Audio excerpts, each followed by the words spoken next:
ini yang saya ucapkan terima kasih kepada Bapak dan Ibu dan para narasumber yang sangat berkompeten kalau saya lihat dan amati, karena Pak Remaja ini yang mengawaki dari awal sampai dengan sekarang SK Bupati terkait dengan P4GN.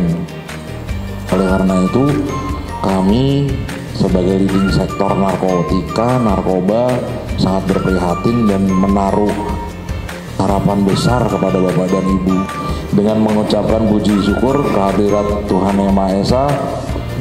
Rabu 13 Agustus 2025 workshop penggiat P4GN saya nyatakan dibuka, Pak.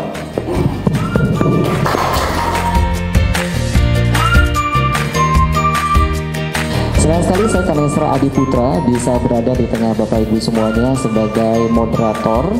Tentunya hari ini kita akan mengikuti materi dari para narasumber yang sudah sangat berkompeten di bidangnya. Dan Bapak Ibu perlu kita ketahui juga bahwa kejahatan narkoba atau penyalahgunaan narkoba ini sudah di tahap yang sangat mengkhawatirkan, apalagi di Kabupaten Buleleng ya. Dan pada hari ini tentunya kita akan menyimak materi tentang pengetahuan adiksi, kemudian juga aspek hukum, dan juga bagaimana mengembangkan diri sebagai penggiat P4GN.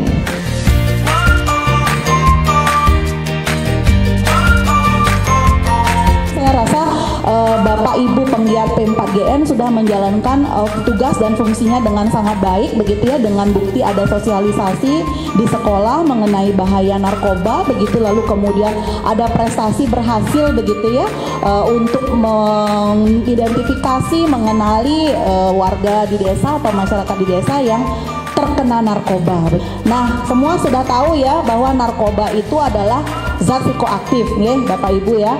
Jadi nanti ketika menyampaikan kepada masyarakat, narkoba itu zat berbahaya gitu ya, karena sekali lagi mempengaruhi otak. Otak itu kalau kita lihat gambarnya dari kepala sampai ke sumsum tulang belakang, nyaris 3/4 badan ya dipengaruhi oleh efek dari narkoba yang bisa mengubah perilaku seseorang gitu.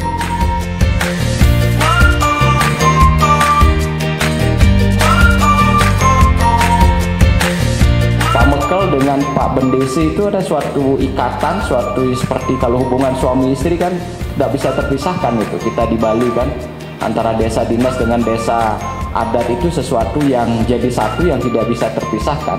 Seperti keluarga antara ayah dengan ibu itu kan tidak bisa terpisahkan. Yang satu pengendali, yang satunya yang bawa uangnya kan gitu. Nah, desa adat dengan desa itu kan hampir sama begitu. Kalau ini pecah, tidak seimbang, maka masalahlah desa itu.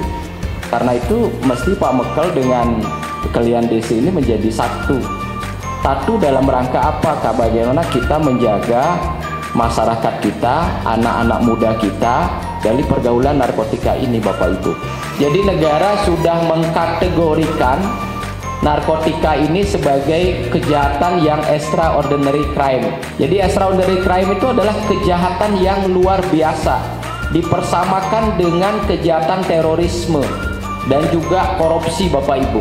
Karena kejahatan ini model penyebarannya itu sangat masif, korbannya itu sangat masif dan menyebar kemana-mana. Tadi saya sampaikan tidak hanya di kota tetapi juga di desa, tidak hanya profesi tertentu saja, hampir semua profesi. Bahkan pengalaman itu orang yang sudah suci dalam hal ini misalnya pemangku ada yang kena. Dan fungsinya, yang pertama paling sebelah kiri itu saya menulisnya sebagai perpanjangan tangan dari BNN Ibu dan Bapak. Perpanjangan tangannya karena siapa? Yang paling tahu situasi di masyarakat itu adalah ibu dan bapak. Maka tadi tidak salah ketika Pak Remaja menyampaikan bahwa Pak Bekel itu kaitannya dengan perangkat desa yang lainnya Pak. Dan balik lagi, Bapak Ibu ini aset lagi nih. Ini power, ini yang bisa kita berdayakan begitu. Pak, boleh nggak Pak kirim pesan siaran dari Pak Mekel turun ke kepala dusun, turun lagi ke kepala dusun ke masyarakat. Itu juga udah bagian dari Bapak dan Ibu mengedukasi.